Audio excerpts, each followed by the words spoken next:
Hello, everybody. Welcome to Stories with Sapphire Live.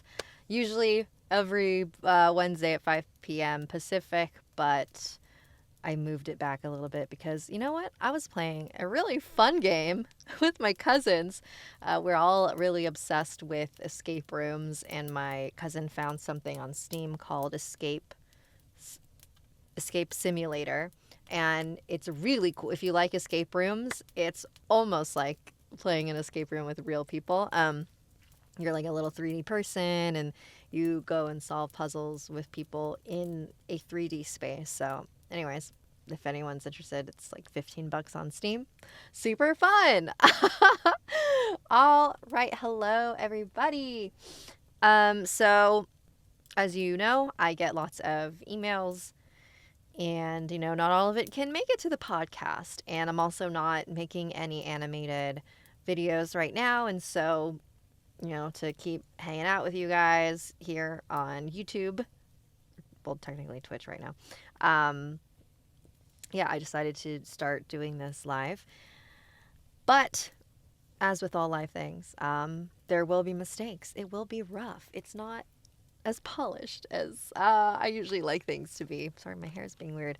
Um, and yeah, I don't like read through most of these stories that I pull before the stream. So we'll find out together what they are. All right, let's get into it. We have our first story.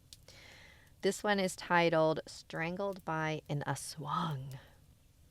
Hello, Ate Sapphire. My name is Chloe. This is a short story that happened to my uncle when he first visited my province in Aklan. I don't really think this is a scary story. Personally, the family laughs at this story a lot, including my uncle, but I still think it's pretty interesting. I don't know much about the story or when it happened because they just told me about it a few days ago. So, a few years ago, me, my mother, my brother, and my uncle went to the province to visit my aunts, uncles, my cousins, and grandparents. I don't know how old I was at the time, but maybe I was like 12 to 13. I wasn't there when it happened, and I don't remember much about the trip. It was my uncle's first time visiting, so not a lot of people in the province knew him. My mom, my brother, and I decided to visit my other cousins in another location, which I don't remember where, on another island. My uncle stayed back because he was tired, so he decided that he was going to take a nap. He unpacked his bags and laid down on the bed. He was tired and just wanted to rest. A window in the room he's sleeping in is open, and he didn't bother to close it. He closed his eyes for a second, and when he opened them, he was being strangled by an aswang. He was shocked and surprised. Not wanting to die, he punched it in the face, and when he looked at where it landed, it was gone. He was angry and taunted it, but it didn't come back. He opened all the windows and yelled, "Well, windows are open, come at me!" and went to bed. And nothing happened. The next morning, all the windows were open, but there were no signs of intruders. No one attacked him, and his room was the same way he left it. He told my mom when we got back. Then he decided to go out, and he swore he saw the same aswang. It looked really similar, he said. When it saw him, it hid from him, hiding behind a wooden table. My mom walked out to him and said, "I think that's the aswang, the one I punched." And now I'm 15, and they told me the story a few days ago, and we still think it's funny. Just imagine being in this situation. I mean, being strangled by an aswang isn't funny, but being feared by one because you punched it in the face. I can't believe they never told me sooner. I like that one. That's fun. Thank you, Chloe. Um, I, I love Filipinos, man. Just so many wild stories, and it's not all darkness and gloom. Sometimes you gotta laugh. Sometimes it's just goofy. Um, that kind of, oh, maybe it's not exactly the same, but it does kind of remind me of the story one of my friends told me, um, where he was having this dream. I did an episode of Something Scary on this, where he was having this dream, and this woman appeared, and she had like no eyes, and she was really creepy. And then he woke up from the dream, and she was in his room. I don't know why that reminded me of that, because it's not similar at all. Herbalaria is here. Hi, Lynn. If it's Lynn or anyone else in the Herbalaria family. All right, cool. Did I mark this as red already? All right, cool. Ooh, all right, this one's a very short one, but seems a little weird. All right, this one's titled Malian Horror Story. It is Lynn. Okay. Hi. Again, I apologize if I like trip up on my reading because I don't go through and fix the grammar. I'm doing it like in real time, so sometimes I'm like, bleh. So, my uncle's best friend and him were in the army riding back to their village in Mali. On the way home, they accidentally hit a donkey on the road. It was strange that there was a single donkey just standing there with no owner. They looked down to see its life was parting there, then turned around to talk about what just so suddenly happened. After about 15 minutes of conversing, they looked down and, instead of a donkey lying dead, it was the body of an old man. The village people began coming out of their houses, furious with them, shouting, "You killed our old man!" They tried to explain to them that they were on the road when they hit a donkey, but instead of it being there, the old man was now in its place. They didn't listen to them and remained angry.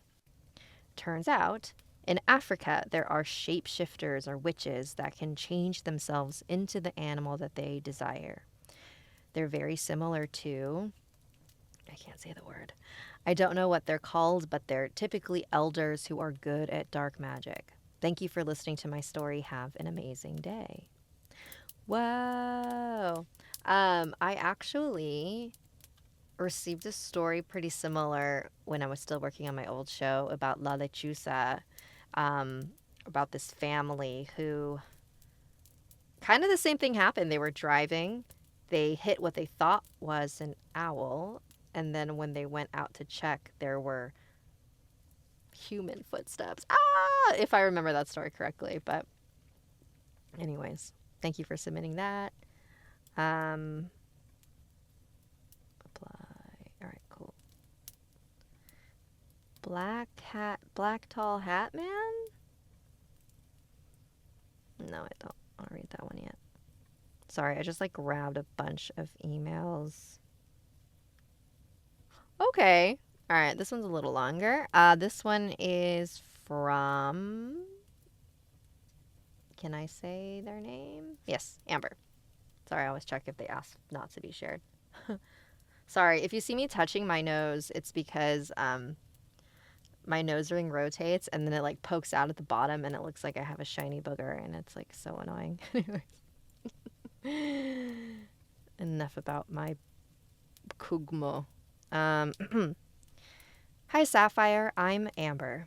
I was brought up Christian, and my parents, especially my dad, would shoot me if I told these true stories. But I don't really care. Everyone in my family had something supernatural happen to them.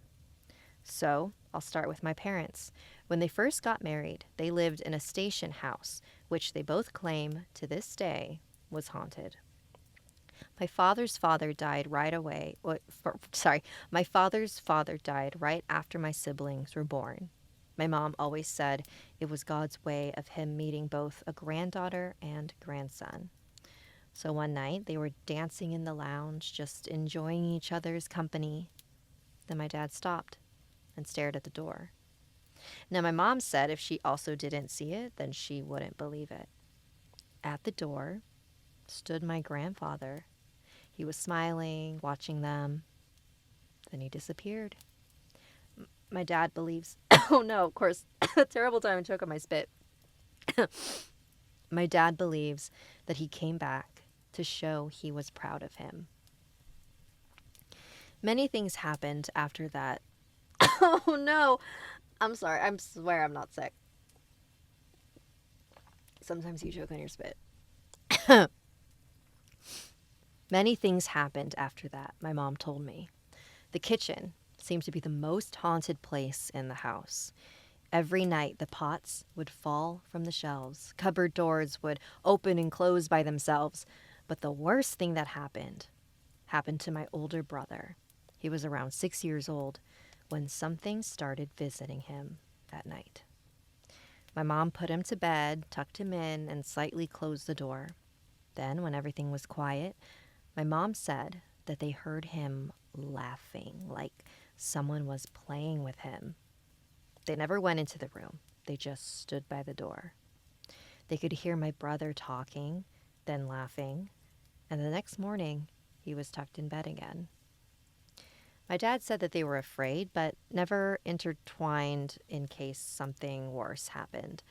But to this day, my brother claims it was nothing, or it was an angel talking to him. But I believe my parents. You wouldn't be afraid if it were an angel. Thankfully, we moved out of that house, only to a new one that brought on strange things for my older sister. They're twins.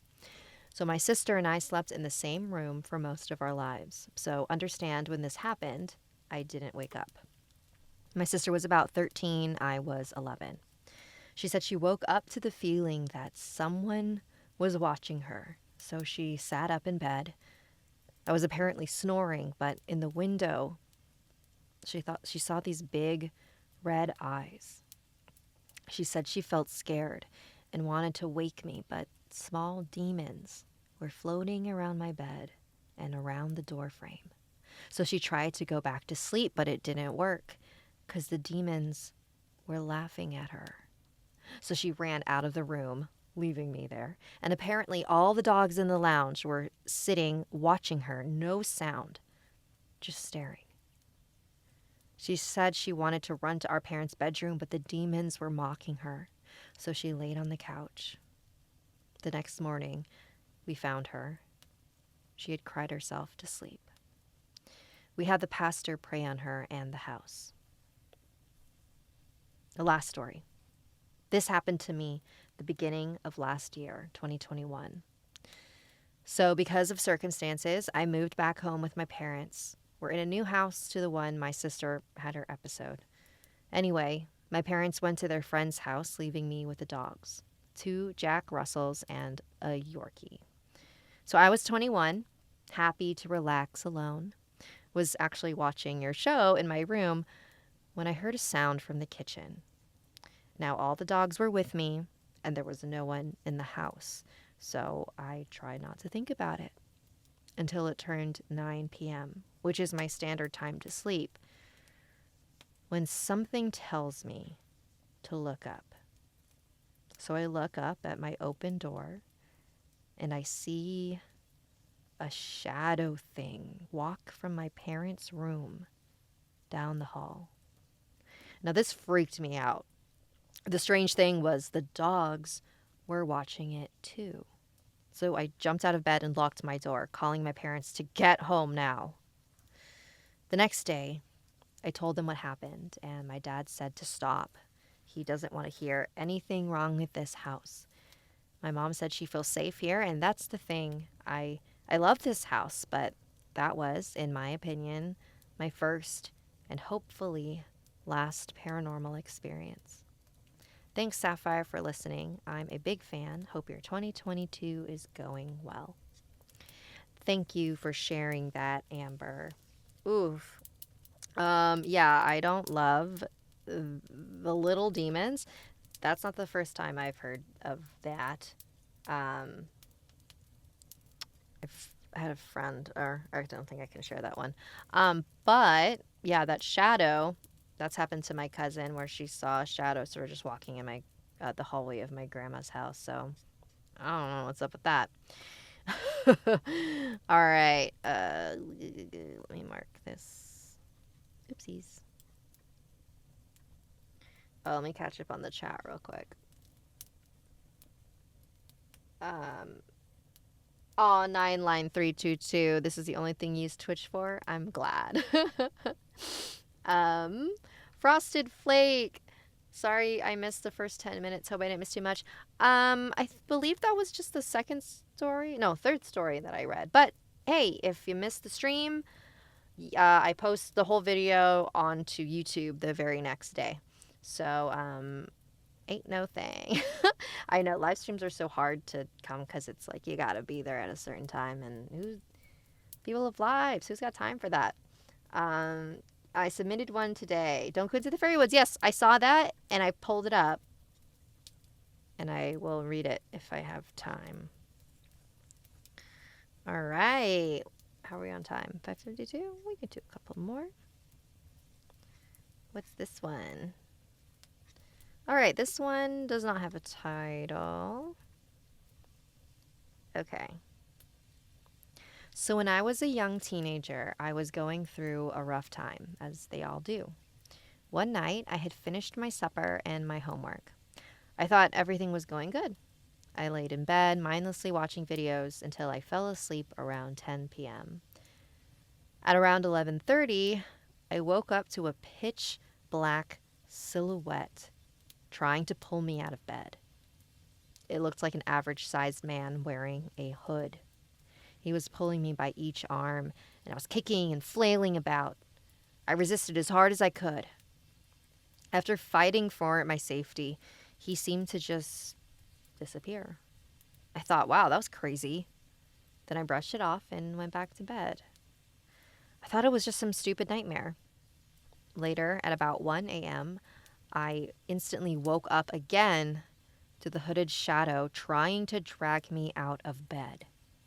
He was relentless. I can't remember if I was screaming out loud or in my head, but it took all my strength to not be taken away. I could see him. I had a nightlight, and I remember seeing the shine behind the man, but I still couldn't see what he looked like. He was just a shadow. He disappeared again, and I laid down for a bit. I was scared. However, I got the courage to fall asleep again. 3 a.m. came around. I slowly woke up, and I'm groggy. I feel myself pulled again by the same hooded man. I said, "Let me go, let me go." I didn't know how to stop him. We struggled, and I tried to stay in my bed, and he tried to take me away. I remember feeling the pressure of his grip on my forearms. I was kicking my feet, punched a hole in the drywall next to my bed. After maybe 15 minutes of me fighting, he disappeared again. After that, I didn't want to go back to sleep. I sat up in my bed and turned the light on. Just sat there, stayed awake all the way up until I had to get ready for school. I got on the bus and had a normal day. I'm 23 now, and I haven't seen this hooded man since. What? Thank you for sending that in, Andrew. That sounds really spooky. The Hat Man and seeing just, regular human shapes of darkness, those are pretty common, but I've actually never heard of someone seeing one that looks like it's wearing a hood. That is really interesting, though. You said you could see that the light was shining behind. I mean, I guess the way that I was envisioning it was that the thing that was pulling you was like made of physical matter, because the light, you could see the halo of light behind it. It wasn't like see-through. But then it disappeared, so it wasn't just like a person in the house. Boo! I don't like it. All right. Ooh. Sorry, I just got like a whiff of something that smells like really good. I think my husband's cooking dinner right now. Ooh, it's making me hungry. I didn't realize smell could come in through here. This is how, see, when you watch the lives, you see how my brain works. It's very all over the place. What time is it? 5:56. All right, so let's do one more.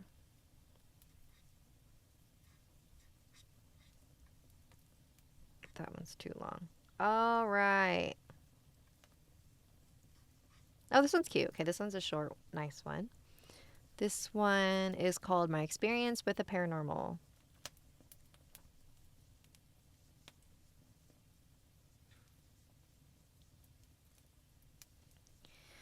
Hi, Sapphire. My name is Sappho. I love your show so much and listen to it while drawing. After listening to the signs from the other side and the story about the family moth sighting, I was reminded of something that happened to me that is similar. My grandfather on my mother's side passed away a few months before I was born in the year 2007. His death was very hard for my family, and especially my mom, as her and Papu, my grandfather, were very close. I don't know if I pronounced that right. Papou. When I was about 5, my mother told me about a black and white spotted moth that would come and land on her or near her every year on the day of his passing. At the beginning, I was skeptical until I witnessed it. 2 years after she told me about the moth, on the anniversary of his death, me and my mom just got back from a bike ride. When we pulled into the driveway, a small black and white spotted moth landed on the handle of her bike. Now, I am used to the black and white moth, and he comes to visit us every year on Papa's death anniversary. I hope you get this message and share it on the podcast. Love, Sappho. Oh, that's beautiful. These are the stories I love. I actually cannot remember if I have shared my own moth story on the podcast yet, or if I shared that somewhere else. But I had something kind of similar happen where I asked my grandpa to show himself, and then 30 minutes later, this moth landed near my hand, and then I moved my finger and it flew on my finger, and I was like, thanks, grandpa. And then it flew onto the wall and it stayed there for a bit. Maybe it was just a moth, but I like to believe that it was my grandpa saying hi. Our family also seems to believe he might be showing up as a brown praying mantis. How did that start? Man, Filipinos are so funny. I think it was the day of my grandfather's wake, and after the wake, we went back to my parents' house, and we were in the yard. And I remember I looked at, there's like a table, a little picnic table, and I noticed there was a little brown praying mantis, and I took a photo of it. And then my parents had praying mantises just stay in the top of where they were staying in the Philippines, and there was 2 people who had died recently, and so they think that was them. And then a praying mantis showed up again. Praying mantises showed up on the door of my cousin's house the week that me and my cousins were getting our batok together. They were the brown kind too. And we were like, oh my God, it's grandpa. But yeah, I don't know. All right. We have come to the end of our time together. Thank you so much for joining me. I do this every Wednesday at 5 p.m. Usually. Does this time work better for people? I feel like 5:30 might be better.